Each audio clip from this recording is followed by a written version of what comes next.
Sarah Martinez smoothed down her simple blue dress as she walked into the Grand Plaza Hotel, her heart beating with anticipation. Today was her daughter Emma's wedding day, and despite everything, she couldn't help but smile. The lobby gleamed with marble and crystal, exactly the kind of venue her future son-in-law's family would choose. "Mom." Emma's voice rang out across the lobby. Sarah turned to see her daughter, still in her regular clothes, hurrying toward her. "You made it." But there was something tight about Emma's smile, a tension in her shoulders that Sarah recognized all too well. "Of course I made it, sweetheart. I wouldn't miss your big day." Sarah reached out to hug her daughter, but Emma took a small step back, her eyes darting around the lobby. "Mom, I need to tell you something," Emma began, wringing her hands. "James's family, they've made some changes to the seating arrangements." Sarah's stomach tightened. She'd been expecting something like this ever since James's mother, Patricia Thompson, had taken over the wedding planning. "What kind of changes?" "They've moved you to the back table," Emma said quickly, the words tumbling out. "Near the kitchen entrance. Patricia says it's because of the photographer's setup, but—" She trailed off, unable to meet her mother's eyes. Before Sarah could respond, a sharp voice cut through their conversation.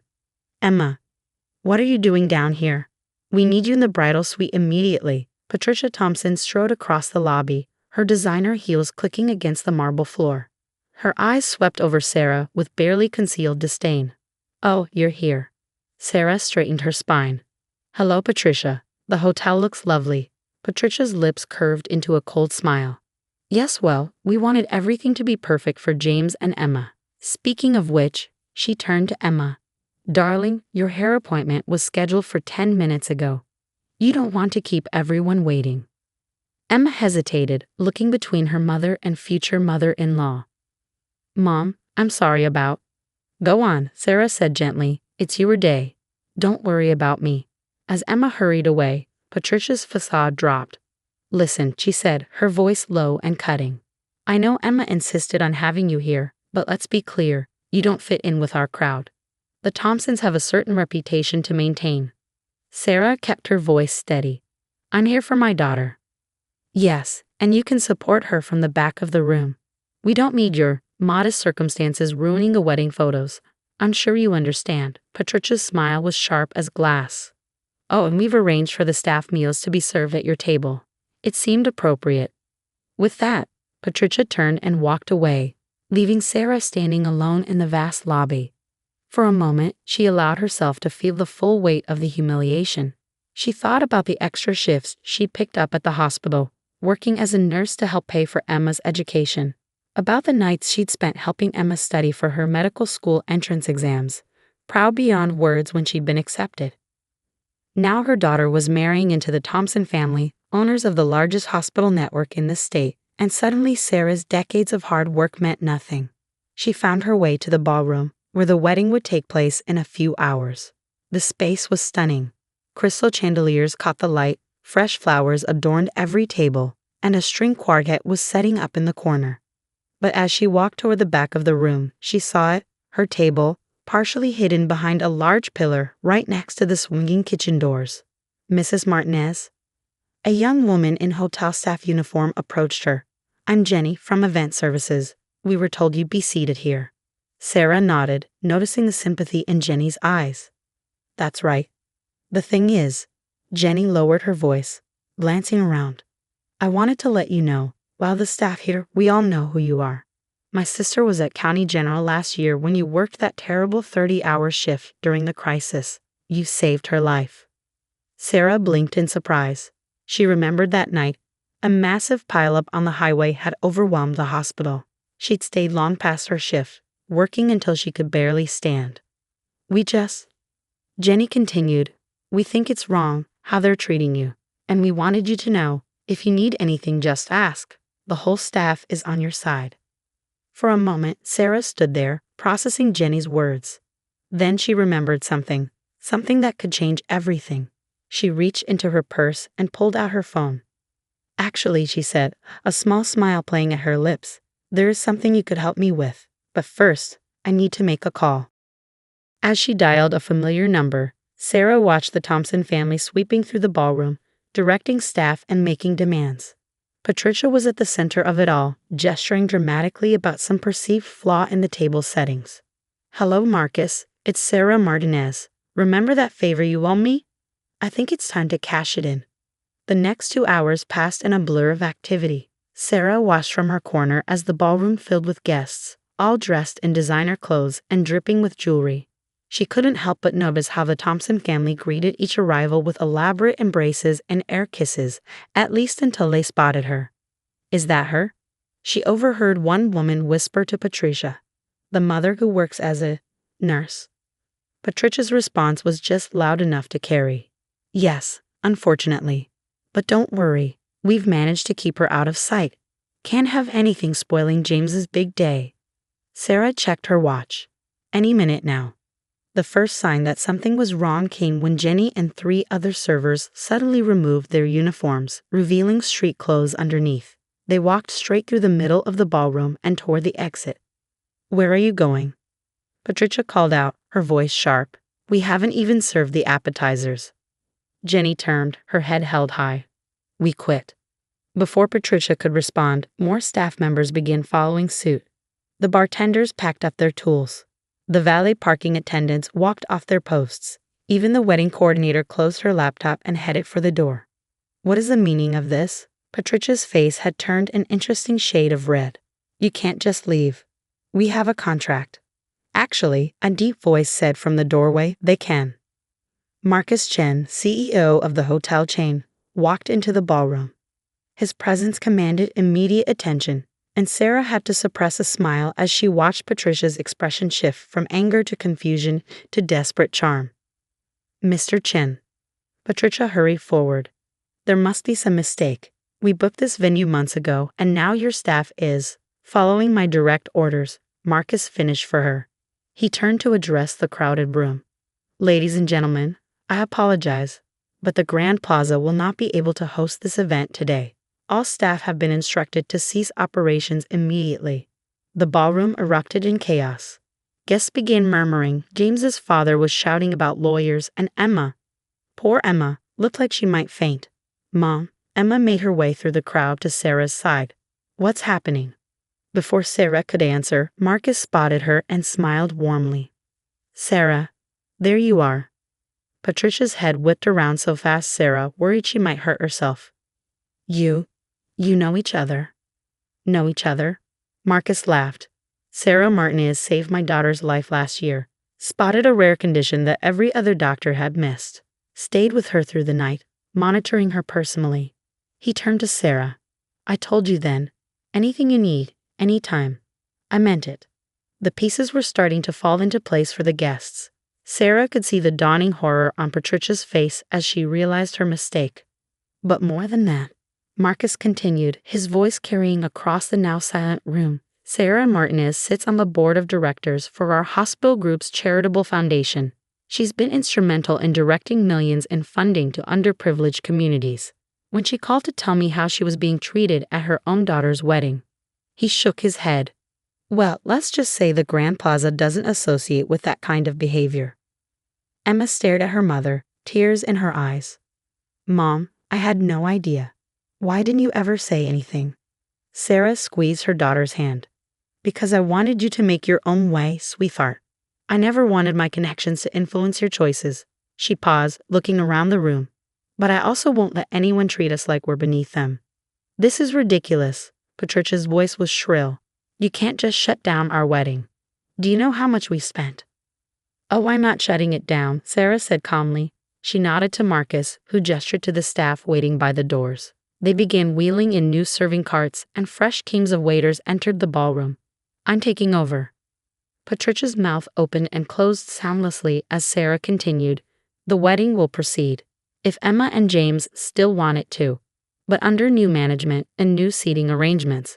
James, who had been watching everything unfold in stunned silence, finally stepped forward. "Mrs. Martinez, I'm so sorry. I had no idea my parents were treating you this way." He turned to Emma. "And I'm sorry I didn't stand up for you and your mom sooner." Emma looked between her fiancé and her mother, tears streaming down her face. "Mom, I'm sorry too. I should have said something." "No more apologies," Sarah said firmly. This is still your day. Let's make it a good one. She turned to the gathered guests. Everyone who'd like to stay and celebrate Emma and James's wedding is welcome, as long as they understand that in this room, everyone is equal. Everyone is family. The transformation that followed was remarkable. The Thompson family, thoroughly humbled, retreated to quiet corners. The other guests, free from the atmosphere of judgment and pretense, began to relax. And Emma was glowing with pride as she looked at her mother. As the ceremony began, slightly delayed but more genuine than it would have been, Sarah took her seat in the front row. Jenny, who had changed back into her uniform along with the other staff, caught her eye and winked. Sarah smiled, thinking about how different this day had turned out from what she'd expected. Sometimes the best revenge wasn't about getting even. It was about standing up and showing your true worth. But there was still one more surprise in store for everyone. As the reception began, Sarah watched the transformed atmosphere with quiet satisfaction. The string quartet played softly in the background while guests mingled freely, the former social hierarchies forgotten in the wake of the afternoon's revelations. Patricia Thompson sat at a table near the kitchen doors, the very one she'd assigned to Sarah, looking thoroughly deflated. Her husband Richard kept checking his phone, no doubt trying to assess the social damage of the day's events. Sarah almost felt sorry for them. Almost. Mrs. Martinez? James approached her table, looking nervous but determined. Could we talk privately for a moment? Sarah nodded, following her new son-in-law to a quiet corner of the ballroom. James took a deep breath before speaking. I want you to know, he began, that I've made some decisions. I'm stepping away from my family's hospital administration position. Sarah's eyebrows rose in surprise. James, that's not necessary. It is, he insisted. I've been thinking about this for a while, actually. I went into healthcare administration because it was expected, but he straightened his shoulders. I want to go to medical school, like Emma. I want to help people directly, the way you do. A warm smile spread across Sarah's face. Emma never told me that. I never told her, James admitted. I was afraid of disappointing my parents, but after seeing you today, how you handled everything with such grace and strength, I realized I've been living my life trying to please the wrong people. Before Sarah could respond, Marcus Chen appeared at her elbow. Sarah, there's someone here who'd like to speak with you. He gestured toward the ballroom entrance, where an elegant older woman stood waiting. Sarah's heart skipped a beat as she recognized Dr. Catherine Reynolds, the current health commissioner for the state. Sarah Martinez, Dr. Reynolds said warmly, approaching their group. I'm so glad I could make it, even if I am fashionably late. Patricia and Richard Thompson, who had been watching from their table, practically tripped over themselves rushing over. Commissioner Reynolds, Patricia gushed. What an unexpected honor. Save it, Patricia. The commissioner cut her off coolly. I'm here to speak with Sarah. She turned back to Sarah with a smile. The board meeting is next week, and I wanted to discuss this in person. We've reviewed your proposal for the new community health initiative, and we're not just approving it, we're doubling the funding. The Thompsons' jaws dropped in perfect synchronization. But more than that, Dr. Reynolds continued, I'm retiring next year, and the governor has been asking for recommendations for my replacement. She gave Sarah a meaningful look. I'd like to put your name forward, if you're interested. The ballroom had gone quiet again, everyone straining to hear the conversation. Sarah felt Emma's hand slip into hers. She hadn't even noticed her daughter approaching. Mom, Emma whispered, you never told me about any of this. Sarah squeezed her daughter's hand. I've always believed that our work should speak for itself. All those nights I was just working extra shifts. I was also building relationships, creating programs, finding ways to help more people. I never needed the recognition. I just wanted to make a difference. And that, Dr. Reynolds said firmly, is exactly why you're perfect for the position. Patricia Thompson looked like she might faint. But she's just a nurse. Just a nurse? Dr. Reynolds raised an eyebrow. Mrs. Thompson, just a nurse. Sarah Martinez has done more for healthcare in this state than your entire family's hospital network. While you were planning galas and worrying about social status, she was actually saving lives and changing the system from within. James stepped forward. Commissioner Reynolds, I'd actually love to hear more about the Community Health Initiative. I'm planning to apply to medical school. Medical school. Patricia interrupted, her voice shrill. but you're supposed to take over the family business. No, Mother, James said firmly. I'm going to make my own way, just like Emma did, just like Mrs. Martinez taught her to do. The reception continued into the evening, but with a distinctly different tone than anyone had expected. The Thompsons retreated to their table, their social cards thoroughly played. Meanwhile, Sarah found herself surrounded by guests eager to discuss her work and vision for the future of healthcare in their state. As she watched Emma and James share their first dance, Sarah reflected on how differently this day had turned out from what she feared. She hadn't set out to humiliate the Thompsons or prove her worth. She'd simply refused to be diminished by their prejudice. Jenny appeared at her side with a glass of champagne. You know, the young server said with a grin.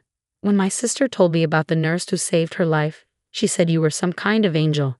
I think you might actually be a ninja. Sarah laughed, accepting the champagne. Sometimes the best revenge isn't about getting even. It's about standing tall and letting your actions speak for themselves. Later that night, as the reception was winding down, Emma found her mother alone on the hotel's terrace, looking out at the city lights. Mom? Emma's voice was soft. I'm so sorry about everything. Not just today, but I've been pulling away from you, trying to fit into James's world. I forgot who I am, who you taught me to be. Sarah turned to her daughter, seeing not the bride in her expensive gown, but the little girl who used to fall asleep reading medical textbooks because she wanted to be just like her mom. You never have to apologize for trying to find your way, Sarah said, pulling her daughter into a hug. But remember, your value isn't in who you marry or what family you join. It's in what you do, how you treat people, and the difference you make in the world. Emma wiped away a tear, careful of her makeup. I know that now, more than ever. She paused, then added with a small smile, Health Commissioner Martinez. Sarah laughed. Let's not get ahead of ourselves. Why not? After today, I'd say anything is possible. As they stood there, mother and daughter looking out at the city together, Sarah felt a deep sense of peace. The Thompsons had tried to put her in her place, not realizing that she had built her own place, one of respect, dignity, and real accomplishment. The next morning, Sarah's phone buzzed with a text from Marcus. The staff can't stop talking about yesterday. You've become a legend at the Grand Plaza. Sarah smiled as she typed her reply. Sometimes the best revenge isn't revenge at all. It's living your truth and letting others learn from it. As she set her phone down, Sarah thought about all the paths that had led to this moment. Years of hard work, quiet dedication, and unwavering integrity had built a foundation that no amount of social snobbery could shake. The Thompsons had seen her as just a nurse, not realizing that every life she touched, every program she built, and every relationship she forged had created a legacy far more valuable than their superficial status. In the end, she hadn't needed to destroy them. She'd simply needed to stand in her own light and let the truth illuminate everything else. And as she prepared for another day at the hospital, commissioner's nomination or not, she still had patients who needed her. Sarah Martinez smiled, knowing that sometimes the greatest victory isn't in proving others wrong, but in proving yourself right.